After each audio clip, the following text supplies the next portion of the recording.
შორაპნის ციხესიმაგრისა და ისტორიული შენობების რეაბილიტაციის შესაძლებლობით მუნიციპალური განვითარების ფონდი ინტერესდება, რათა კულტურული მემკვიდრეობის დაცვის ყველა მოთხოვნის შესაბამისი კვლევებისა და აუცილებელი პროცედურების გათვალისწინებით მათი აღდგენის პერსპექტივა განიხილოს. ამ მიზნით ინფრასტრუქტურის მინისტრი რევაზ სოხაძე მოადგილეებთან ილია ბეგიაშვილთან და ბათუ გურჯიძესთან, მუნიციპალური განვითარების ფონდის დირექტორ გიორგი შონიასთან, იმერეთის მხარეში სახელმწიფო რწმუნებულის მოადგილე ბესიკ გოფოძესთან და ზესტაფონის ადგილობრივი თვითმმართველობის წარმომადგენლებთან ერთად დაბა შორაპნის ისტორიულ უბანში, შორაპნის ციხისა და ისტორიული რკინიგზის სადგურის მდგომარეობას გაეცნო.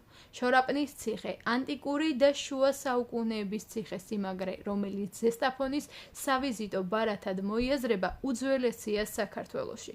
ის მნიშვნელოვან სავაჭრო და სტრატეგიულ გზას აკონტროლებდა და ქართული კულტურული მემკვიდრეობის მნიშვნელოვანი ისტორიული ნაწილია. მის მიმდებარედ არსებული რკინიგზის სადგური კი ამიერკავკასიაში ერთ-ერთი პირველი სარკინიგზო სადგურია, რომელიც მე-19 საუკუნეში აშენდა და რეგიონის სატრანსპორტო განვითარებაში მნიშვნელოვანი როლი შეასრულა. არქიტექტურულად გამორჩეულია ასევე ყოფილი ქარხნის ელექტროელემენტის ტერიტორია, რომელიც წარსულში შორაპნის ერთ-ერთი მნიშვნელოვანი სამრეწველო საწარმო იყო.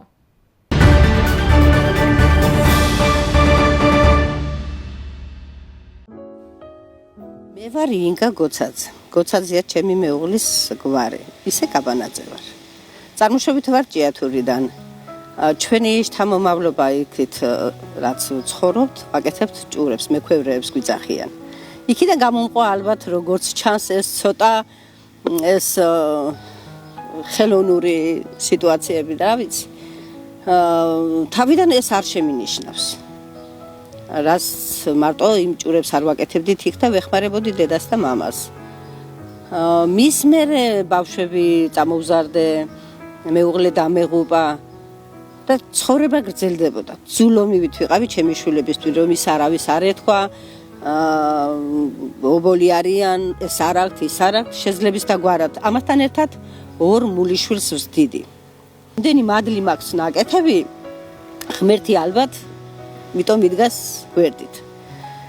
და განვაგრძე ასე ცხოვრება. არის ერთი 5 წელი რაც შევნიშნე და პირველი ჩემი ნაკეთობა იყო ის ბაყაყები რო გავაკეთე იქით. შევძელი, რამეს რო დაუკვირდები, რამეს რო ჩავიფიქრებ, დავხედავ, მეორედ რო დავხედავ, უკვე ვიცი იმას გავაკეთებ თუ ვერ გავაკეთებ. და შემიძლია რომ გავაკეთო. და დავიწყე აქედან ეს ჩემი ფუსფუსი ამ ზოში თუ რამე არის გაკეთებული, აქ რა მოუხდება, იქ რა მოუხდება, რას გავაკეთებ, როგორ მასიზამ და ზოგი გავაჩუქე, ზოგი გავყიდე. და რა ვიცი, გავაგრძელე ასე ცხოვრება. აქ მქონდა ვენახი. ჩემი მამამთილის დაფუძნებული ვენახი იყო, აღარც ისხავდა, აღარც აღარაფერი და გადავწყვიტე რომ გამეკეთებია ბასეინი. სხვათა შორის ამ ბასეინს ასეთი არა, მაგრამ ჩემი მეუღლე ამბობდა რომ აქ ამ ვენახს მოუხდება ბასეინი. და აგიხდა ყველაფერი კარგი, კი ვიზრუნე მაინც ამაზე და მოვამბი თავი როგორც 3 წელიწადი მქონდა ეს ორმო გათხრილი რომ ვაკეთებდი ამ ბასეინს. დავაყინე საშველი. გავაკეთე. მე ამას აქეთ რა მოუხდებოდა, იქით რა მოუხდებოდა. გადაწყვეტილი მაქვს რომ გავაკეთო, გავაგრძელო ეს ჩემი საზღვარი სანამდენაც არის და მინდა გავაკეთო ბავშვების საქანელა. ამ გარაჟზე მინდა დიდი ჭიშკარი რო გავაკეთო და ნახატები გავაკეთო, ისი აქ გავაკეთო და შესაძლებელია დროთა განმავლობაში მომინდეს რომ ეს ეზო გადავაკეთო ბავშვთა გასართები ცენტრებით. ნუ ჯერ შუა გზაში ვარ რო იტყვია. არ არის ჯერ გაკეთებული. ნახოთ სანამდე მივალთ როგორ იქნება და რა ვიცი. 60 წლის რო გავხდები აქ გავაკეთებ მაგარ სუფრას და დამთავრებული მექნება ყველაფერი.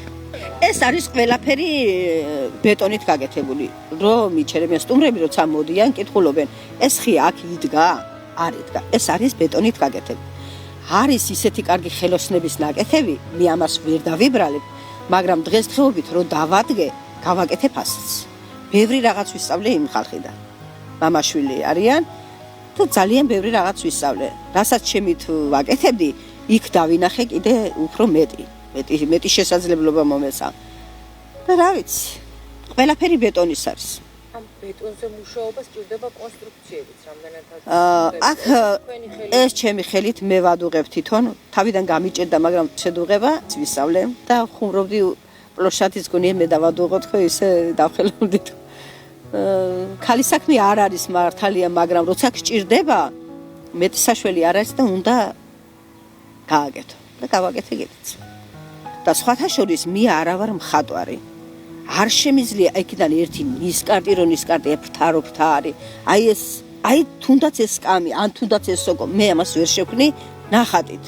არ შემიძლია. ბეტონი ხო რთული რაღაცა არის ისეთი, რომ ხელში უნდა მოიყვანო, თვალში უნდა მოგივიდეს. ეს ყველაფერი როგორ არის იცი? აი რო არ მომეწონება, გავაკეთებ, გავაგზელებ ისე ვისახე, მოუშლი. ერთი ნახევარი საათი მაინც ვწვალობ ამ ირემის თავის გაკეთებაზე, თუნდაც დათვის გაკეთებაზე, თუნდაც ელემენტარული გედების ნაკეთობაზე ვწვალობ, იმიტომ რომ ის იმას უნდა გავდეს. თვალში მყავს მოყვანილი რომ ეს იმას უნდა დაემგვანოს, თუ არა, პლასტელინიც რომ მომცე ხელში. პლასტელინი ხო ადვილი მოსაქნელია და ბეტონი უფრო რთულია. ბეტონით შემიძლია გავაკეთო და პლასტელინით ვერ გავაკეთებ. მეც მიგვირს სხვათა შორის. ეს გაუკვირდება ადამიანს, ხატვის ის არა მაქვს. მუსიკის არა მაქვს, მაგრამ ეს შემიძლია რომ ეს გავაკეთო და დავამყარო. რომ მოდიან ახლა და ეს მოწონს, ის მოწონს, თუ რამეზე ხელი მომეკიდა და რომ უნდა წაიღოს და ეს ვაჩუქებ. გედები მიჩუქებია. ხლა დავს ირემს ასე ვერ აჩუქებ, არც მაქვს მაგნენი გაკეთებული. ხშირად მაქვს სოკუები გაკეთებული, ხშირად მაქვს ეს პატარა გედები გაკეთებული. ჭიამაიები მაქვს გაკეთებული, ასეთ რაღაცას მოვკიდებ ხელს, იმათ უხარია, ჩემთვის ეს აღარაფერი აღარ არის. მიჩვეული ვარ უკვე ამ სიტუაციასთან. იმათ კი უხარიათ, მადლობელები არიან. ეს რა არის, ეს როგორ გააკეთე, ეს მეკითხებიან ახლა. რა თქმა უნდა, ყველა ადამიანს არ შეუძლია რომ გააკეთოს. ვერ აღიქვავს, რომ როგორ უნდა გააკეთოს. მოწონებით ყველას მოწონს. მიფიქრია მაგალითად, რომ ერთთვიანი კურსებიც რო გამევლო თბილისში, იმ ხელა მიდრეკილება მაქვს და მე ხო ვატყობ ჩემ იმას რა შემიძლია რა არ შემიძლია. აი ძალიან დავიხვეწებოდი. სულ ძალიან დავიხვეწებოდი და ჩემთვინაც კარგი იქნებოდა და საზოგადოებასაც შეიძლება გამოვდგომოდ. ისაც თავისი ჩანაფიქრი აქვს. არასდროს არ არის გვიან იმათი განხორციელება. ყოველთვის შესაძლებელი არის, თავარია მონდომება. შეგიძლია რომ ყველაფერი გააკეთო.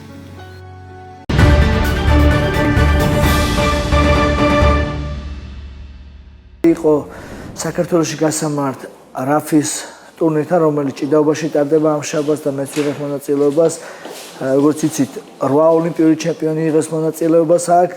ძალიან მაგარია ჩვენი ქვეყნის იმიჯისთვის, ჩვენი სპორტსმენების мотиваციასთვის. კარგი ნაყოფიერი შეხვედრა ჰქონდა და წარმატებები ჩვენს ქვეყანას, წარმატებები ჩვენ სპორტს და ჩვენს ქართულ სპორტსმენებს.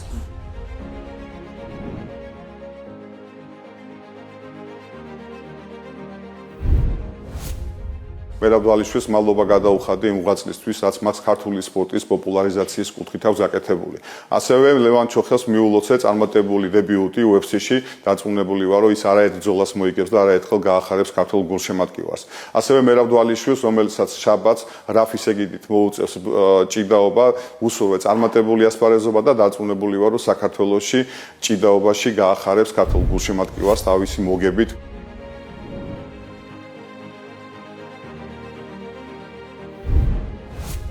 შეხვედრამ კარგად ჩაიარა, ჩემთვის ძალიან მნიშვნელოვანია, იმიტომ რომ ჩემი მოღვაწეობა საქართველოს წარმოადგენდა, მინდა ჩემი ქართული ხალხი ვასახელო და ასევე ვისაუბრეთ UFC საქართველოზე, რაც ძალიან მნიშვნელოვანი იქნება კონკრეტულად MMA-ის განვითარებისთვის საქართველოში.